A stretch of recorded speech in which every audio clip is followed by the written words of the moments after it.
Olá, vamos continuar nessa sequência, o cientista espiritual André Luiz. Eu estou na lição hoje, a lição número 365, Semelhanças das Criaturas. É o termo que o André Luiz usou. Isso está no livro Mecanismo da Mediunidade, da editora FEB.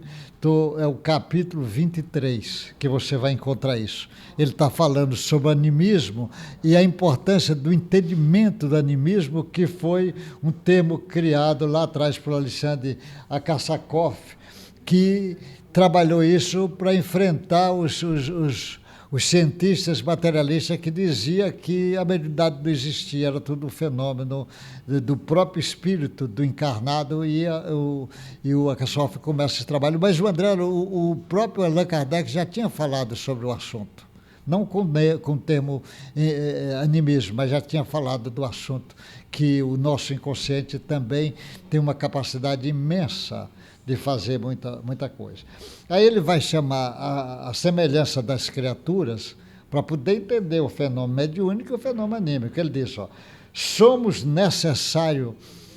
necessariamente impelidos a reconhecer que, se os vivos na Terra e os vivos no além, ou seja, espírito encarnado e desencarnado, respirassem climas evolutivos fundamentalmente diversos, a comunicação entre eles resultaria de todo impossível, pela impraticabilidade dos ajustes mental. Se fosse diferente esses ajustes, não, eles são muito semelhantes. Ele diz, seres em desenvolvimento para a vida eterna, que somos todos nós, uns e outros guardam consigo, seja no plano extrafísico, preparando o retorno ao campo terrestre, ou no plano físico, em direção à esfera espiritual. Faculdades adquiridas no vasto caminho das experiências, as quais lhe servirão de recurso à percepção do ambiente próximo. Tem cada espírito, o que é que ele está dizendo?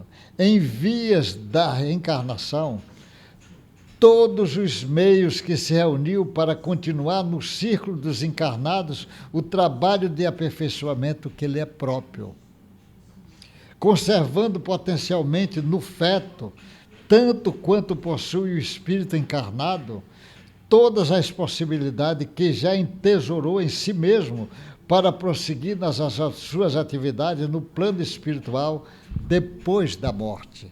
Ou seja, tanto o sujeito aqui encarnado, ele já tem condições para continuar, de acordo com o seu grau evolutivo, prosseguir no seu trabalho pós a morte física, como também o espírito que adquiriu a sua evolução. Esse espírito encarna, às vezes apesar da limitação física que às vezes é obrigado a ter, mas ele tem todo o potencial que ele já tinha. Nós estamos, na realidade, sempre crescendo, porque você desencarna, você leva todo o conhecimento que você tinha, mais o novo adquirido. Você já é mais do que o que você era. E quando você chega do lado de lá, você também vai adquirir informações do outro lado, e quando reencarna, você traz, na realidade, as informações que você já tinha e mais a que adquiriu lá no mundo espiritual. Agora, nessa nova interface entre reencarnação e outra, você sempre está crescendo. Aí ele diz, assinalada essa observação, é fácil notar que a criatura na Terra partilha, assim, até certo ponto, dos sentidos que caracterizam a criatura desencarnada nas esferas imediatas à experiência humana, conseguindo, às vezes, despachar-se do corpo denso e proceder com a inteligência desencadeada do indumento carnal, ou ainda obedecer aos ditames dos espíritos desencarnados como agente mais ou menos fiel aos seus desejos.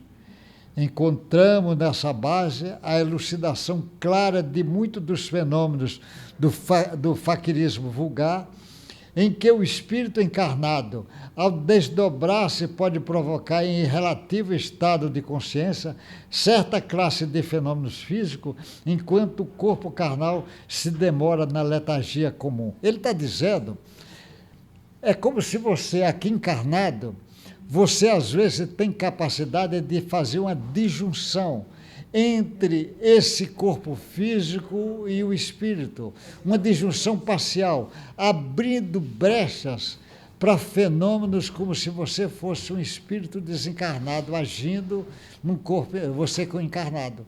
Então esse fenômeno anímico existe, é real, porque o espírito já tem essa informação e o encarnado tem isso. Então é muito parecido o espírito.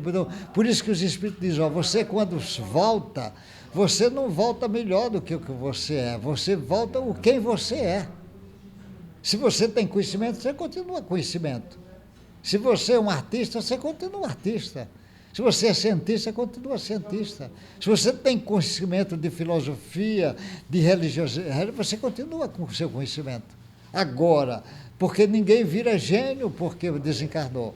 Porque normalmente é o mesmo fenômeno do encarnado. Por isso que ele diz a semelhança das criaturas entre o encarnado e o desencarnado. Para você, ele está chamando a atenção dessa semelhança, para você poder entender o fenômeno anímico e o fenômeno mediúnico. Por isso que ele está trazendo isso. Ele está trazendo esse trabalho, uma informação dessa, vai ser muito importante para os pesquisadores no futuro se debruçar e fazer a diferença científica entre animismo e mediunidade, entre a junção, às vezes, do fenômeno anímico e o médium, entre a junção do médium, às vezes, de trabalhar sozinho ou trabalhar em combinação com o espírito. Ele estava trazendo uma série de informações que o mundo acadêmico vai pesquisar. Até o próximo encontro nosso.